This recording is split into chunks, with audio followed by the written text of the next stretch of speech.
देखो विगत सरकार आमर गोटे 70,000 ऊर्ध्व गोटे वर्ग को कौन प्रकार ग्रेड पे रे परिवर्तन कले ना तेणु आम संगठित होइचु एवं गोटे निर्दिष्ट आमर ग्रेड पे जोटा दीर्घ दिन में पाखापाखि 2टा पे फिक्सन जाइथिले मध्य ग्रेड पे रे टंकाटे परिवर्तन कले ना जो आम आज एकाठी होइचु एवं आसंता 18 तारिख आम राजरास्ता को ओह्लौचु। प्रायतः आमर जो 70,000 ऊर्ध्व लेवल VA शिक्षक अच्छा VA मान गोटे वर्गर शिक्षक प्राथमिक शिक्षक आज्ञा आज्ञा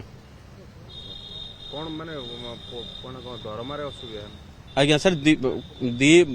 पाखापाखि 22टा राज्य रे सरकार ग्रेड पे रे परिवर्तन प्रायतः 42 रु ऊर्ध्व ग्रेड पे किंतु ग्रेड पे सेंट्रल स्केल से माने 22टा राज्य रे नौछंदी किंतु ओडिसा रे मैट्रिक सिटी हार रे दिया जाउची जोटा परिवर्तन हेई सारी हमर मैट्रिक सिटीटा परिवर्तन हेई कि वर्तमान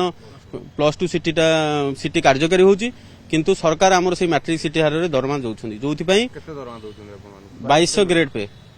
जोटा कि सबठु निम्न तेणु आम अन्य कंपारिजन 4200 ग्रेड पे जोटा कि केंद्रीय हार दरमा आम से डिमांड करूचु सरकार आमको जेहेतु लोकों सरकार उभय केंद्र और राज्य में अच्छा तेणु आमको केंद्रीय हार दरमा दिंतु बोली आम डिमांड कर 4200 ग्रेड पे आज्ञा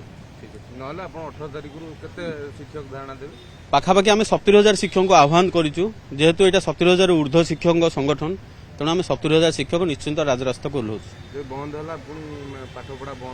आम बाध्य करूँ सरकार को बारंबार सरकार को दाबी पत्र दे आसचु आलोचना करूँ सरकारी स्तरीय समस्त विभाग को देइचु किंतु सरकार आमर कौन प्रकार ग्रेड पे परिवर्तन करना अनिर्दिष्ट काल पर्यंत हबो निश्चिंत आम चेष्टा करूँ अनिर्दिष्ट काल सरकार को आम आह्वान करूँ नुआ सरकार को विश्वास रखु 1.5 वर्ष ऊर्ध्व सरकार हो गलानी किंतु बारंबार अनुरोध सत्वे कौन प्रकार परिवर्तन करना।